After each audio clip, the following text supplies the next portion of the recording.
এই যে বসো। এই যে ট্রেনিং দেওয়া হচ্ছে, আরে জামা খুলেছে কেন? আসো। আসো সামনে দিকে। পিছন দিকে যাচ্ছ কেন? চলো সামনের দিকে চলো, এই যে এইভাবে চলো।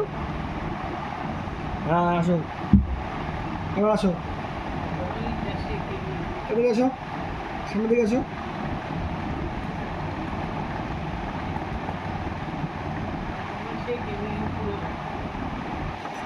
হচ্ছে না, হাঁপিয়ে গেছে। হচ্ছে না, পিছন দিকে যাচ্ছে, হচ্ছে না সামনের দিকে। কোলেন নি না, কোলেন নি না। অনেক ট্রাই করেছে, হাঁপিয়ে গেছে। চলে আসো। তোমার কষ্ট হয়ে গেছে, কষ্ট হয়ে গেছে। আহারে, আহারে কষ্ট হয়ে গেছে। সামনে যেতে পারে না, পিছন দিকে গেছে।